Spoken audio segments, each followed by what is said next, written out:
The Joker 2. Some say it's one of the best supervillain origin stories of all time.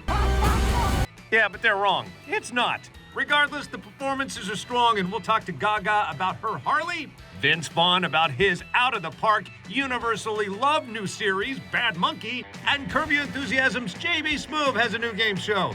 That and more, lots more, as we take a look. Look, I said Joker 2 was going to be unforgettable. It's unforgettable, right? Not for those reasons? Look, I'm sorry. Yes, okay. Yeah, I will refund you. And the popcorn. Oh, hey, we're on. Just talking to my mom. Yeah, Joker 2 hit theaters. Not exactly the biggest superhero or villain origin story movie of all time. It will probably go down in history as being the worst sequel ever made. Yet some world-renowned movie critics loved it. Well, just me. Maybe I'm alone. I'm the only one that loved it. I still want to break open this nut just again, despite the fact that it dropped off 80%. Oh, by the way, don't let me be rude. This is comedian Drew Burks, about to sit down and do his hour-long comedy special with Bill Bellamy and a lot of other people. Yes. How are you? Hey, I'm good, man. Thank you, man. Hey, I'm really shocked that you showed up. Want to know why? Why? Because you heard what I said about Joker 2. Maybe I was a little off the mark. What did you think? Oh, you was way off the mark. Way off the mark? Way off the mark on that one. I mean, if I wanted to see a musical, I would have seen a musical, you know. But this right here, I could not believe I was sitting through that whole time period of just a musical. But I got to ask you, like, were you blindsided by it? Because I don't know, you had to be in, like, under a rock not to know that there might be a hint of musical in it. I was actually kind of blindsided. I thought, okay, Lady Gaga's going to be in it. Yeah. It's going to be great. Yeah. And I figured, okay, this is going to be a great movie because the last one was so good. What I love about it is people say, I would rather stick needles in my eye than see this movie again. It might be the worst use of cinematic funds ever, but Gaga was good. So at least we got that. Yes. I talked to her. Look. Yes. Look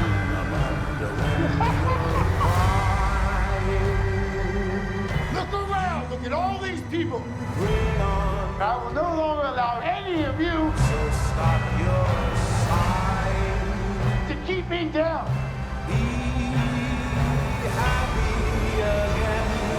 It's a love story. She loves this guy. And I've heard you say that much like a Manson girl loved Manson. What do you think she sees in him?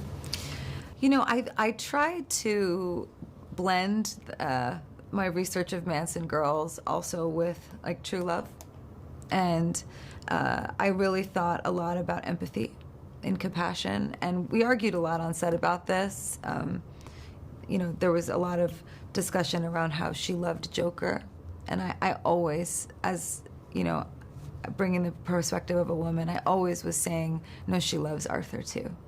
And I think her empathy and love for Arthur was real, but I think also her love and obsession with Joker was dangerous because she was willing to provoke Arthur to meet Joker.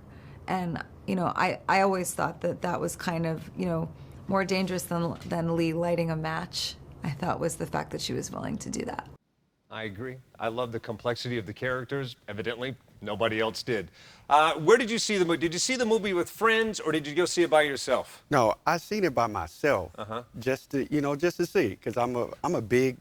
Were you ashamed to go see it because nobody liked this movie? Did you go see it long after everyone knew that it was not going to be a good movie? No, I seen it when it came out because I was excited from the last one, and then I wanted to see this one, and then sitting in there, I'm looking at my watch like... I understand. You're bitterly disappointed. Join the rest of the free world. I got a chance to sit next to one of the nation's most renowned film critics, like I mentioned earlier. She had just inducted into the Critics' Choice Awards, formerly the Broadcast Film Critics Association. Tara Hitchcock, you sat next to me watching it. As I recall, you were scribbling notes. Yep. What were you writing down, Tara? I was writing down questions for the cast because, like you, I was fortunate enough to get a chance to sit down with Lady Gaga. I am sort of in the middle of the two of you. I did not love it by any means, but I am really surprised by the vitriol that this film has experienced.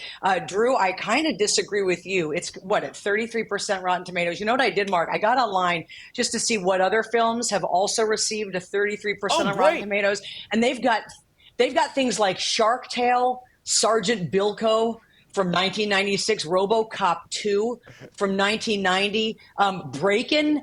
And to me, that's just not fair to put Joker 2 in the same category as those films. I didn't love it. I didn't hate it. I thought the cinematography was fantastic. I can't take my eyes off Joaquin Phoenix and Lady Gaga. They're both wonderful in this. I actually loved the music up until maybe the first half, and then it became somewhat distracting to me. So I did know going in that there would be a lot of music. I love the use of some of that music. The fact that we hear songs that are typically very joyful to hear, heartbreaking to hear when Joaquin Phoenix sings them. But I just felt like the script lost me. I know the ending is somewhat polarizing, if not very polarizing, but for the first half of the film, I was kind of all in, and then it lost me. But I just don't get the hatred the film is experiencing. So again, I guess I'm right in the middle of the two of you guys. What I love it when we exited the theater and she turned and she stared at me and she said, "Did you love it?" I said, "I thought it was one of the greatest performances Joaquin Phoenix will ever give." And she stopped and she goes, "I didn't love it." And I guess you concur, you don't love it. I don't love it, but he's fantastic in it. And that's the other thing that's so interesting. He won the Best Actor Oscar for his portrayal of this character. To me, his acting is just as good in this. It wasn't so much the performances, it was also being confined. I mean, it felt long to me to confine him in prison. Obviously, he's paying for the crimes he committed in the first film. And then to confine him in a courtroom, whereas in the first one, he had full reign of Gotham. You never knew what he was going to do. That was much more exciting to me than watching him confined. If that makes any sense at all. All right. Well, at least we split the difference. I know. You hated it. Tara Well, we split the Hitchcock difference. didn't love it. I liked it. Hey, we got to segue for a minute, but I think you can help me with this, Tara. Aren't you like neighbors with Vince Vaughn? Yes. Practically neighbors with his father. His father, Vaughn, lives not too far from me with his stepmom, Vicky, so I've known them for years, and I was so excited that he's back in a series. You had a chance to talk to him, and I think you and I definitely agree on this one. It's called Bad Monkey. Hey, thanks, tease helper. Tara Hitchcock, everybody.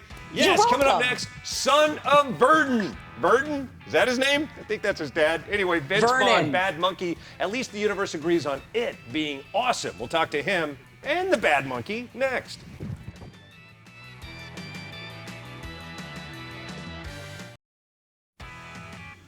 Hey, welcome back. This is Take a Look. Thanks for watching on AFN in 177 different countries and territories worldwide. I'm joined by the world-famous comedian Drew Burks, preparing his hour-long comedy special with Bill Bellamy. How are you? I'm good, thank you. Thank you for having me on this show today.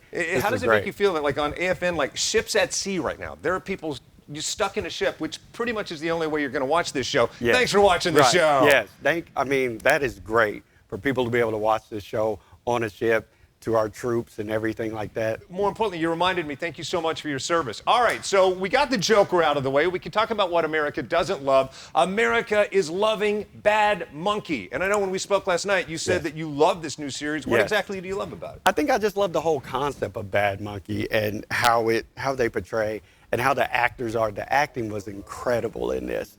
And how they all just, like, it's a comedian type film. Thanks to Vince Vaughn. Yeah, thanks to Vince Vaughn on that. And so when you look at that and you look at how it was written and how it was all played out, great. Exactly. Great. And I love that they write to Vince Vaughn's skills. I got a chance to catch up with him to talk about that. And, of course, the subject at hand, the monkey that is the Bad Monkey. Yes. Look. Great to see you, man. Congratulations on this. Thanks, pal.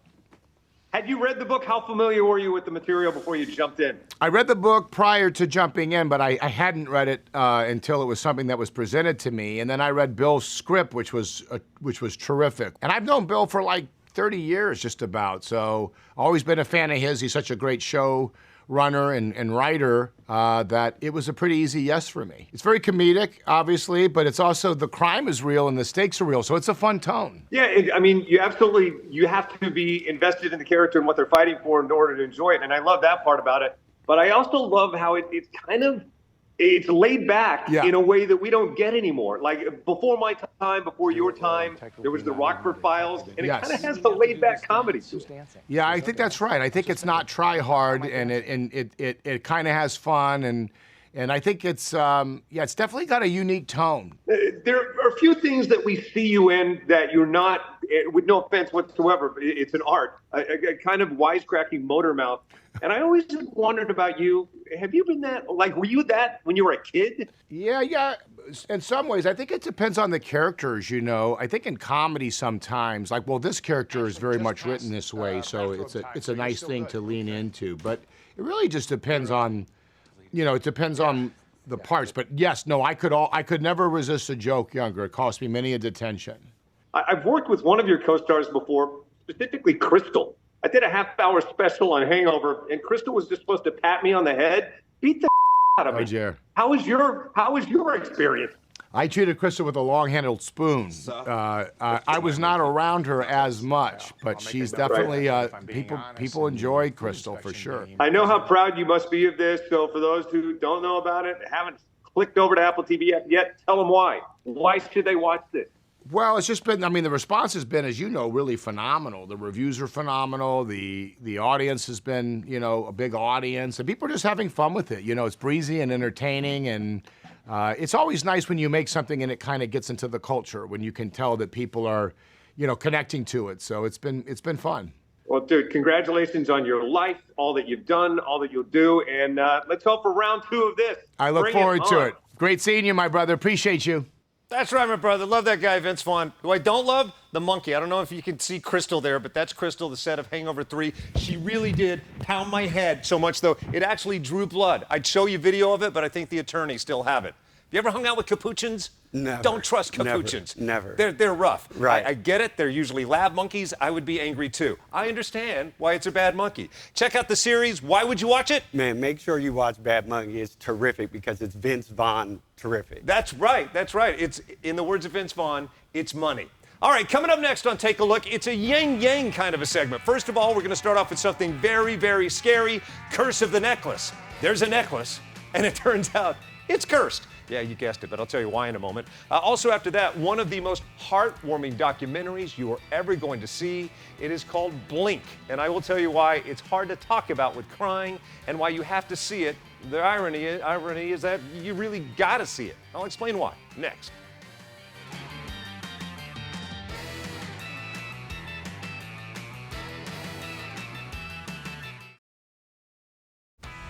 Hey, welcome back. It is Take a Look. I'm Marcus Allen. That's comedian Drew Burks. What's up, man? Good to see you. Good to see you again. Yeah, I love that we've been standing here for like a half hour, but I still got to introduce you again. Right. All right. Always. You, them, you. All right, let's move on. Curse of the Necklace. Ready to get scared just in time for the Halloween haunt season? Yes, it is a necklace that's cursed. The backstory is this family's going through a tough time. Mommy and Daddy, they're not getting along so good. Dad's a cop, so he goes into the recovered evidence room and pulls a necklace out. Turns out the necklace is cursed because it was involved in a thing, in a deal that you'll figure out when you see it. Why did you like it, Drew Burks? I liked it because the curse of a necklace, anytime it's a title like that, of Curse of a Necklace, you know this is going to be scary. And I enjoy scary movies, and it's just in time for Halloween, too. I love it. Exactly. Anytime there's the word cursed, you know you're not going to get dancing penguins. I caught up with the 2 younger stars of it, the sisters that crushed their performances. Take a look. I've heard from so many actors on so many different movies that involve blood, that as clean as you try to get on set before you leave set, someone goes, "What's that on you?" And you're like, remnants left behind. Maddie's wasn't placed. Yeah, ours, purposely. we both had different kinds of blood. Situations. Yeah, blood situations. So they used different kinds of blood. Mine was purposely sprayed in certain places, and Maddie's was like... Mine was more liquidy. Hers was more like a syrup. And they were like, lifting up my hair and like putting it. And I was like, it did not feel that good.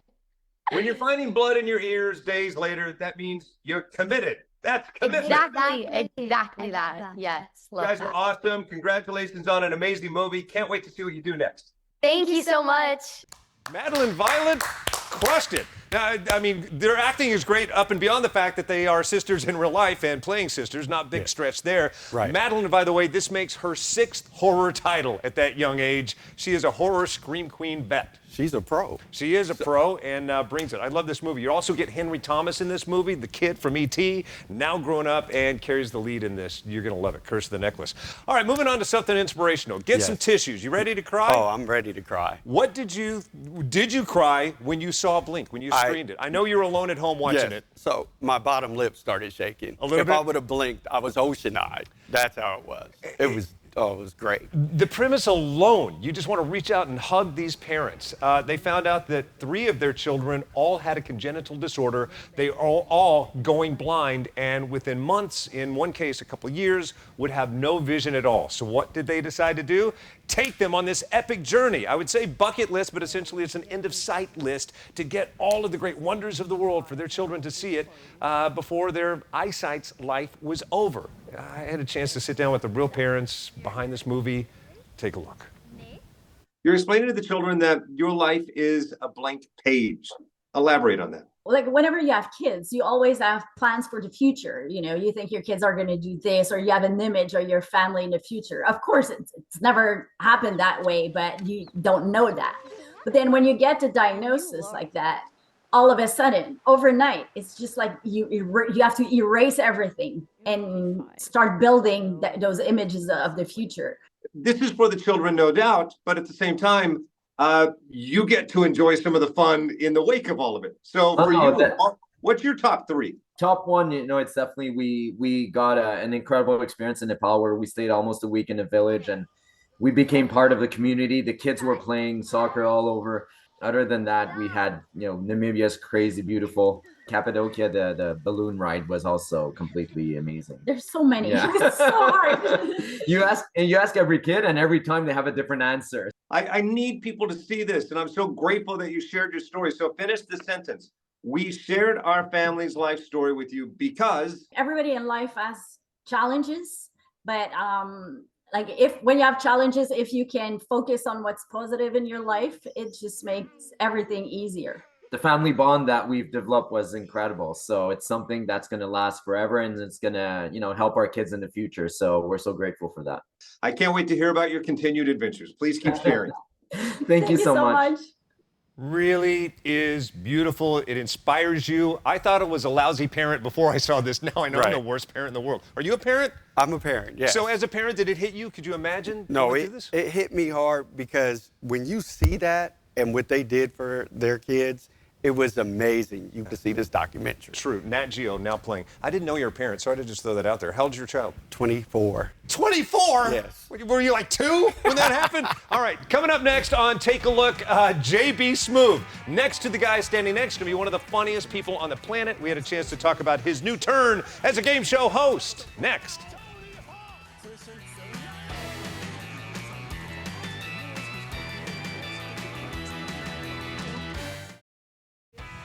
Hey, welcome back. It is Take a Look, just taking advantage of the commercial break to work off some of those carbs. To my right is Drew Burks, very funny man. You're working on your special with Bill Bellamy that's coming out. Yeah. Have you ever worked with JB Smoove? I have not got a chance to work with JB Smoove. Because I saw you at the Laugh Factory, and he plays there all the time. Yes, he does. A lot of You two shall comedians. meet sometime. He looks for guests on his show all the time. You should be on his new show. I should. All right, imagine, what if Shark Tank was funny and had a couple more spins on it involving celebrity guests? That's exactly what you get with JB Smoove's new reality show. I love it. You love it? I love it. I love it. Especially his comedian skills is amazing. Yeah, and keep in mind, they only screened about 15 minutes of it for me, so I can't wait to see where this thing goes. We talked about it. And by the way, one time he took a jacket from me. I finally caught up with him about my jacket. Take a look. Man, look at you, man. Look at you, man. I got to look at your jacket, and I gotta talk about the elephant in the room. The last time I saw you was right before the pandemic shutdown, and I was wearing a vintage corduroy double-breasted jacket. That's sweet, man. All right, this kind of jacket, you do not take it off in a restaurant and put it on the back of the chair. Okay. You know what I mean? This comes up missing. And I said, if it fits you, it's yours, and you took that jacket, and I want to know, did you show it a good time? That jacket has been to some amazing places. Excellent. The minute the weather changes and get a little brisk, that jacket comes out. Oh, we're like buddies now. That jacket, we're buddies. A good double-breasted corduroy jacket. You can't go wrong with that. Oh, that makes me so happy. Please tell my corduroy jacket I say hello. Hey, look, you got to say hello to it. Come on, you know how it goes. Well, I appreciate you. Congratulations on this new show. I love you as a stand-up. I love you as an actor, but I especially love you as a host. I've long said you should have your own talk show. I love Buy It Now. Yeah, it's so in the moment. It's so in the moment, man. It really connects you with people, and I'm allowing these amazing entrepreneurs to connect with real consumers right in front of them. I love the positive vibe that you say you bring to it, and you do. But I have to wonder what's going through your mind, because for every time you think, "What, that is a great idea. Yeah. Why didn't I think of that?" I've seen a couple of them where you were going, "What the hell are they thinking? How did they get this far? Who let them in?" You got to give them. Hey, look, we got to entertain. We got to entertain people also. But True. Nothing is ever mean spirited. But I just got to go by the honest opinion of the audience, and I gotta go by all those reds. If you got a lot of red up there, I know that you got an uphill battle. I gotta get you to the point where you get 10 or more. I want you to get past the audience and over here to these celebrity judges. I don't want you to walk off stage, but you're still on a journey that's going to have ups and downs, and I gotta hug you. I gotta touch you. I gotta let you know that your journey is real, because it got you here. I cannot believe it. The journey is real. I love me some JB Smoove. I know I'm biased. I think that's why I like the show so much. But Buy It Now is right now on Prime. I highly recommend it. If you like Shark Tank, you're going to love this even more. What do you think? Yes. Oh, I love it. Definitely watch it. Please watch that and support him. Great comedian, great host. This is going to be great. We got to support you. Where do we find you? You can find me at comedian Drew Burks on the Instagram. There you go. Any final words? My final words is please support all these movies. Even though we have our own opinion, please support all these movies. You sound like it's a charity. Please call the number at the bottom of your screen. The man next to me liked the Joker too. We can't do anything about it. Please support. We'll see you next week and take a look. Peace out. Thank you.